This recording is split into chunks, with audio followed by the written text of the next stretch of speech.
తెలంగాణలో కాంగ్రెస్ అధికారంలోకి వచ్చిన తర్వాత కాంగ్రెస్లోకి భారీ చేరికలు కొనసాగుతూనే ఉన్నాయి. ఇప్పటికే బీఆర్ఎస్ పార్టీ నుంచి ఎమ్మెల్యేలు, ఎమ్మెల్సీలు చేరగా మరికొందరు బీఆర్ఎస్ ముఖ్య నేతలు సైతం హస్తం వైపు అడుగులు వేస్తున్నారని టాక్ ఉంది. ఇది కారు పార్టీలో కల్లోలం రేపుతోంది. ఈ నేపథ్యంలోనే గులాబీ బాస్ కేసీఆర్ రివర్స్ ఆపరేషన్ చేయాలని భావిస్తున్నాడు.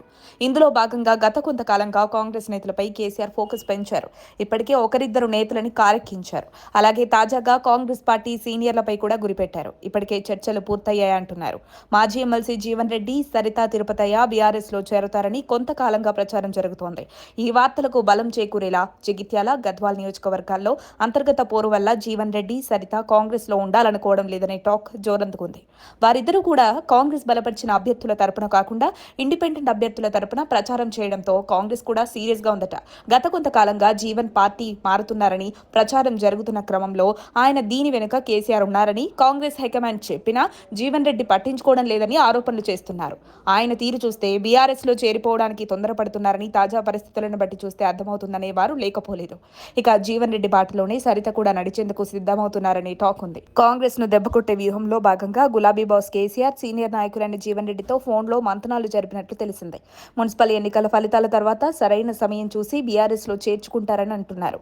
ఇలా కాంగ్రెస్ లో ఇబ్బంది పడుతున్న సీనియర్లను ఒక్కొక్కరిని చేర్చుకుని కాంగ్రెస్ ను ఇబ్బంది పెట్టాలని కేసీఆర్ భావిస్తున్నా వారి చేరిక వల్ల తమ పార్టీకి డ్యామేజ్ అవుతుందన్న ఆలోచనలో బీఆర్ఎస్ ఉంది. కాంగ్రెస్ నేతలను తెచ్చుకొని మననెత్తిపై పెట్టుకోవడం ఎందుకనేది కొందరి గులాబీ నేతల వాదన. గత ఎన్నికల్లో జగిత్యాలలో బీఆర్ఎస్ ఎమ్మెల్యే సంజయ్ కుమార్ అధికార కాంగ్రెస్ లో చేరినా ఆయన క్యాడర్ మాత్రం బీఆర్ఎస్ లోనే ఉన్నారు. ఇలాంటి సమయంలో జీవన్ రెడ్డిని చేర్చుకొని ఆయనకు రానున్న ఎన్నికల్లో టికెట్ ఇవ్వడం వల్ల బీఆర్ఎస్ కి కష్టమే అని ఆందోళన వ్యక్తం చేస్తున్నారు. ఇక సరితని చేర్చుకోవడం వల్ల బీఆర్ఎస్ కు లాభం కన్నా నష్టమే ఎక్కువ జరుగుతుందన్న వాదన వినిపిస్తోంది.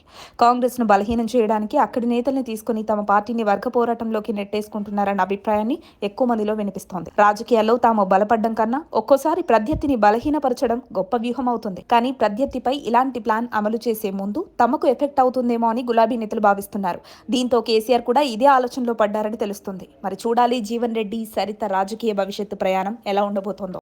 మరిన్ని అప్డేట్స్ కోసం మా కాయ్ టీవీని సబ్స్క్రైబ్ చేసుకోండి. మా వీడియో కనుక మీకు నచ్చినట్లయితే లైక్ చేయండి, షేర్ చేయండి.